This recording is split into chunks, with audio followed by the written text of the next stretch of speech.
मंदिर के नजदीक वर्षों से की जाती रही है। भक्तों,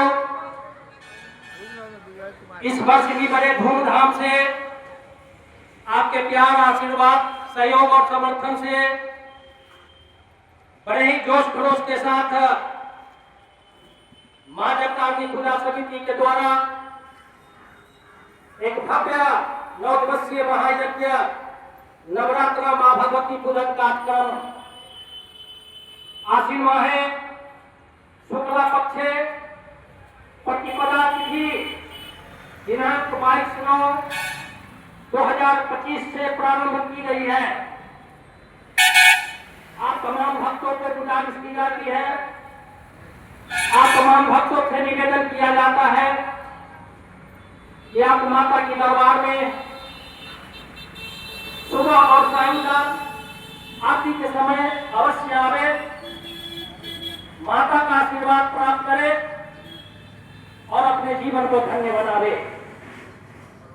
भक्तों, नवरात्र प्रारंभ है। मां भवानी हम सभी के हृदय में बसे हुए हैं। मां भवानी की इच्छा है कि जिसकी लगी है लगन भगवान में, उसका दिया जलेगा तूफान में। भक्ति में बड़ी शक्ति होती है। भक्तों, भक्ति जब भोजन में प्रवेश करती है तो भोजन प्रसाद बन जाता है। भक्ति जिस घर में प्रवेश करती है वह घर मंदिर बन जाता है। भक्ति जिस व्यक्ति में प्रवेश करती है वह व्यक्ति महान बन जाता है। भक्ति जब यात्रा में प्रवेश करती है तो वह यात्रा तीर्थ यात्रा बन जाता है। भक्ति जब जल में प्रवेश करती है तो जल चरणामृत बन जाता है। जहां जहां भक्ति का समावेश है वहां वहां मां खुद रह करके सारी व्यवस्थाओं को ठीक करती है। इसलिए माता के श्री चरणों में सिर झुकाने वाले, माता के दरबार में आने वाले को जीवन में कभी भी कठिनाई नहीं होती है। वैसे तो जीवन हर इंसान के दुख में है, लेकिन उस दुख से लड़ने की ताकत और लड़ने की क्षमता उन्हीं इंसान में होती है जिस पर हमारी माता की विशेष कृपा और आशीर्वाद होती है। अब तो नवरात्रा प्रारंभ है। आज नवरात्रा का दूसरा तीसरा दिन है। आज नवदुर्गा माता अपने तीसरे स्वरूप माता चंद्रघंटा के रूप में स्वयं आज विराजमान हो रही है। आज माता का स्वरूप तो देखने लायक है। बिल्कुल सोने की तरह चमकीला सिंह पर सवार माता, 10 भुजाओं वाली मां आज पूरी चमचम करता हुआ दिखाई दे रहा है। माता का यह स्वरूप, माता की यह छवि जो है अपनी आंखों में, अपने दिल में बसाने का समय है। जो भी भक्त जहां है, आवाज यदि आप तक जा रही है तो माता के इस स्वरूप को अपने हृदय में धारण करे, माता का स्मरण करे, माता आपके जीवन को कल्याण करेगी। भक्तों, माता की 10 भुजाएं हैं। इसमें माता की एक भुजा अभय मुद्रा में है। माता स्पष्ट संकेत कर रही है अपने भक्तों को कि तुम निर्भय रहो। तुम्हारा स्मरण यदि हमारे श्री चरणों में है, तुम्हारी भक्ति हमारे चौकट पर है, तो तुम्हारा बाल बाका भी नहीं होगा। माता की 8 भुजाओं में अस्त्र शस्त्र है जो वक्त पड़ने पर असुरों को संहार करने के लिए माता सदैव तत्पर रहती है, सदैव तैयार रहती है। माता का यह स्वरूप देखने लायक है। माता का स्वरूप चमकीला सोने की रंग का।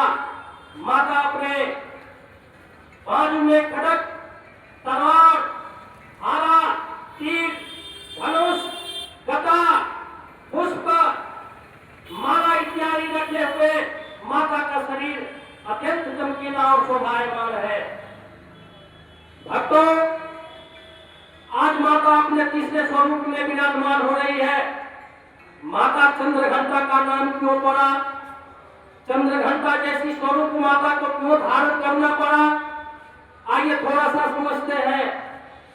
जैसा कि कल की कथा में हमने बताया था, माता ब्रह्मचारिणी के रूप में हजारों हजार वर्ष तक तपस्या की भगवान शिव को प्राप्त करने के लिए।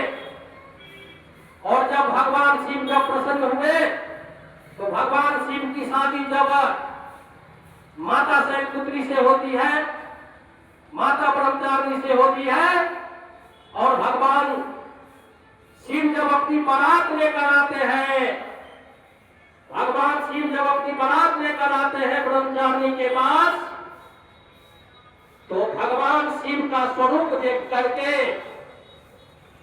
ब्रह्मचारिणी के पिता माता शैलपुत्री, पार्वती के पिता पर्वतराज बहुत साकेत में आ जाते हैं। उनको मन में बड़ा दुख होता है, यह कैसा दूल्हा हमारे दरवाजे पर शादी करने के लिए आ गया है। अरे यह तो देखने में अच्छा नहीं लग रहा, एक ऐसा दूल्हा जिनके गले में मोटा मोटा सांप है, ये तो तक्षक सांप पहन कर आ गया है, कान में कुंडल है, मोटा मोटा कड़ा है, पूरा शरीर राख और भभूत से लपेटा हुआ। इनके जट्टा को देखो, इनके जट्टा में जो है चंद्रमा है, गंगा की धार है, पूरा स्वरूप इनका विकराल लग रहा था।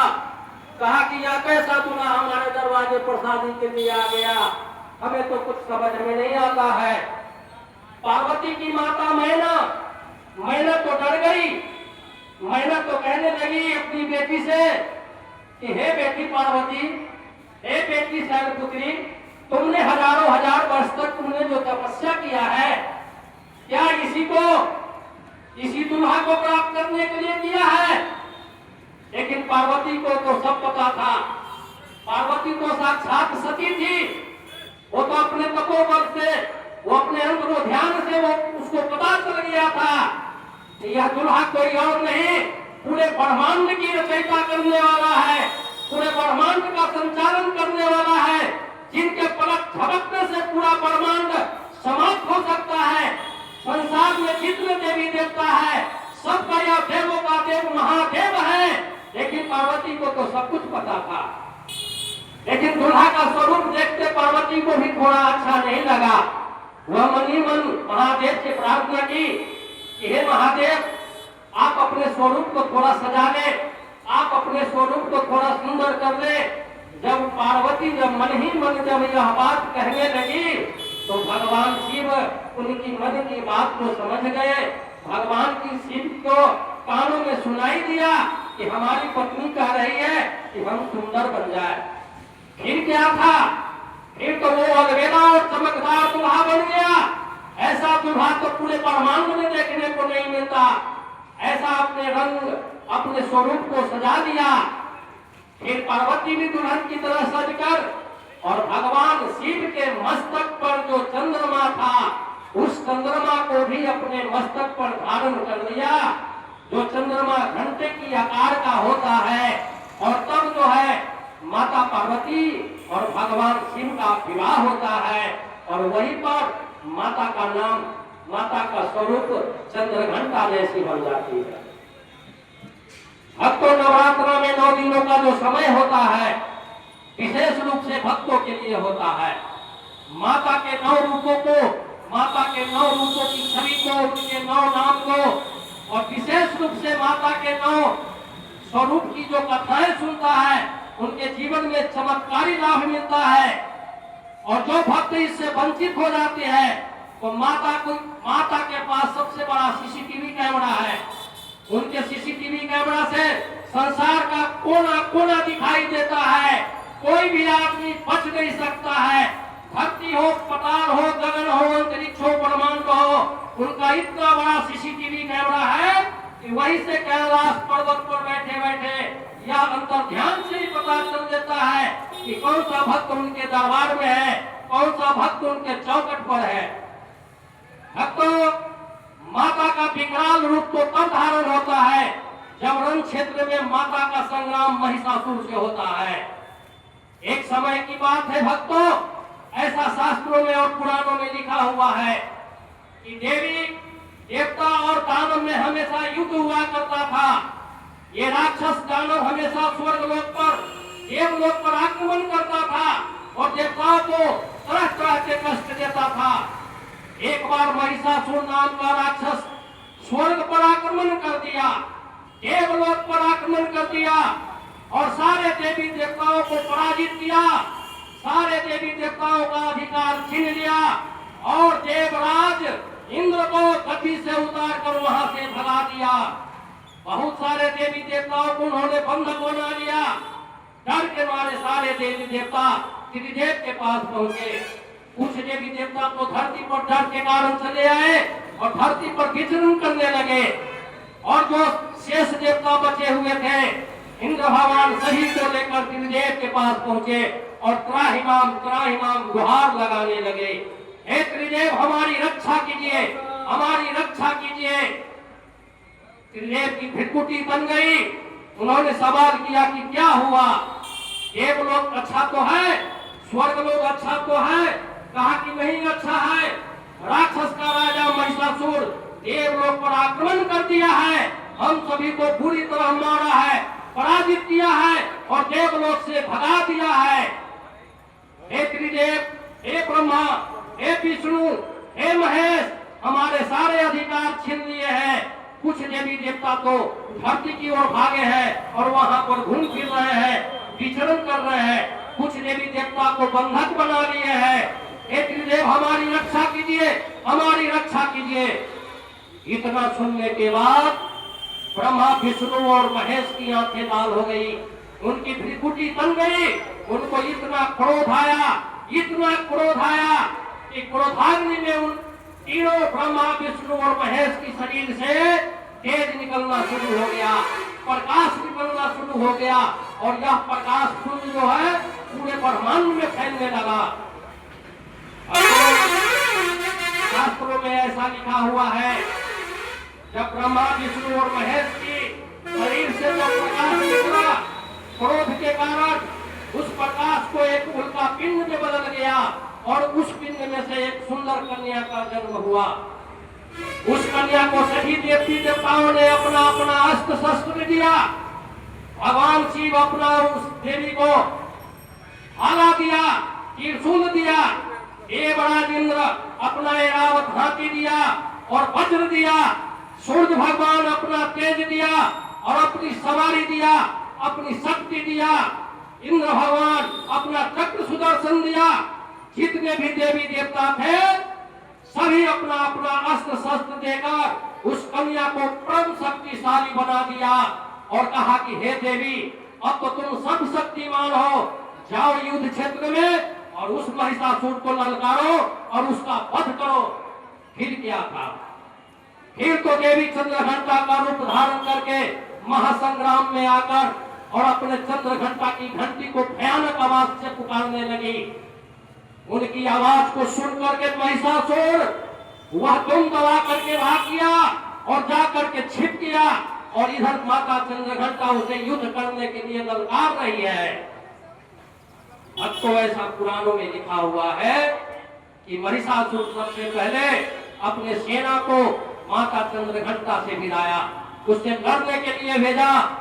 जब उनकी सेना युद्ध क्षेत्र में आया, पलक झपकते ही माता ने सारे सेनाओं को गाजर मूली की तरह छकर दिया और माता के मस्तक पर जो चंद्र के आकार का जो घंटा था उसकी ध्वनि इतनी तेज कर दी कि पूरे संग्राम में ध्वनि से सारे राक्षस जो है भाग गए, कुछ मारे गए और जो भागे हुए राक्षस थे वो जाकर के अपने राजा महिषासुर को त्राहिमाम करना शुरू कर दिया। अंत में महिषासुर महासंग्राम में खुद लड़ने के लिए आया।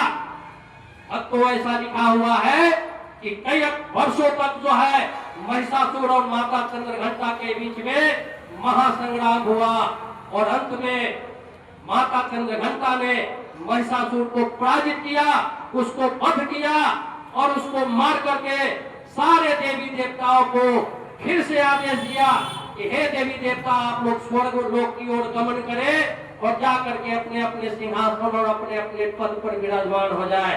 इस प्रकार माता चंद्रघंटा ने माता चंद्रघंटा का रूप, मां भवानी ने माता चंद्रघंटा का रूप पकड़कर स्वर्ग से भागे हुए देवी देवताओं को पुनः स्वर्ग में स्थापित करने का काम किया और फिर से स्वर्ग में देवी देवता रहने लगे और अमन चमन का राज वहां कायम हो गया।